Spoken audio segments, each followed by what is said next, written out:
ಒಂದು ಹಳ್ಳಿಯಲ್ಲಿ ರಾಮಚಂದ್ರ ಮತ್ತು ಸೀತಾ ಎಂಬ ದಂಪತಿಗಳು ಸುಂದರವಾದ ಜೀವನವನ್ನ ಸಾಗಿಸ್ತಾ ಇದ್ರು. ರಾಮಚಂದ್ರ ಜಮೀನಿನಲ್ಲಿ ಕೆಲಸ ಮಾಡಿದ್ರೆ ಸೀತಾ ಮನೆ ಕೆಲಸಗಳನ್ನ ಮುಗಿಸ್ಕೊಂಡು ಶ್ರೀ ಕ್ಷೇತ್ರ ಧರ್ಮಸ್ಥಳ ಗ್ರಾಮಾಭಿವೃದ್ಧಿ ಯೋಜನೆಯ ಕಾರ್ಯಕ್ರಮಗಳಲ್ಲಿ ಸಕ್ರಿಯವಾಗಿ ಭಾಗವಹಿಸುತ್ತಿದ್ಲು. ಹೀಗಿರುವಾಗ ರಾಮಚಂದ್ರನಿಗೆ 3-4 ದಿನಗಳಿಂದ ಎಡಬಿಡದೆ ಜ್ವರ ಕಾಣಿಸ್ಕೊಳ್ತು. ಸಾಮಾನ್ಯ ಜ್ವರ ಅಂತ ಸುಮ್ಮನಿದ್ದಂತ ದಂಪತಿ ರಾಮಚಂದ್ರನ ಆರೋಗ್ಯ ಕ್ಷೀಣಿಸುತ್ತಾ ಬಂದಾಗ ಆಸ್ಪತ್ರೆಗೆ ಓಡೋಡಿ ಬರ್ತಾರೆ. ಅಯ್ಯೋ ದೇವ್ರೆ, ಏನಪ್ಪ ಮಾಡೋದು? ಇವ್ರಿಗೆ ಬೇರೆ ಹುಷಾರಿಲ್ಲ. ಡಾಕ್ಟರ್ ಎಷ್ಟು ಫೀಸ್ ಹೇಳ್ತಾರೋ ಏನೋ, ಆಸ್ಪತ್ರೆಗೆ ಎಷ್ಟು ಖರ್ಚಾಗುತ್ತೋ ಏನೋ, ಹೇಗ್ ನಿಭಾಯಿಸೋದು? ಸೀತಾ, ತಲೆ ಕೆಡ್ಸ್ಕೊಳ್ಬೇಡ. ನಾವು ಶ್ರೀ ಕ್ಷೇತ್ರ ಧರ್ಮಸ್ಥಳದ ಗ್ರಾಮಾಭಿವೃದ್ಧಿ ಯೋಜನೆಯ ಆರೋಗ್ಯ ರಕ್ಷಾ ವಿಮೆಗೆ ನೋಂದಣಿ ಮಾಡ್ಕೊಂಡಿದ್ವಿ, ನೆನ್ಪಿದ್ಯಾ ನಿಂಗೆ?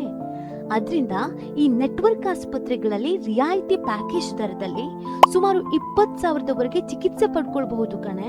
ಹಲವು ಚಿಕಿತ್ಸೆಗಳು ಕ್ಯಾಶ್ಲೆಸ್ ಕೂಡ ಆಗುತ್ತೆ ಕಣೆ. ಇವರಿಗೆ ಬಂದಿರೋದು ಡೆಂಗ್ಯೂ ಜ್ವರ. ಪ್ಲೇಟ್ಲೆಟ್ ಕೌಂಟು ಕಡಿಮೆ ಆಗ್ತಾ ಇದೆ, ತಕ್ಷಣ ಟ್ರೀಟ್ಮೆಂಟ್ ಕೊಡಬೇಕು.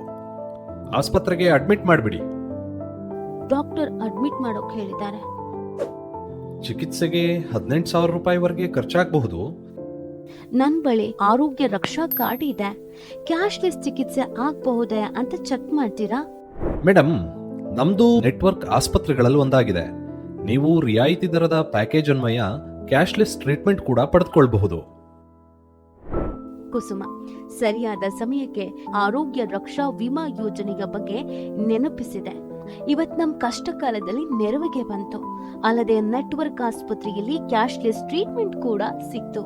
ಇದ್ದರೆ ಆರೋಗ್ಯ ರಕ್ಷೆ, ದಂಪತಿಗಳ ಸಂಪೂರ್ಣ ಸುರಕ್ಷೆ.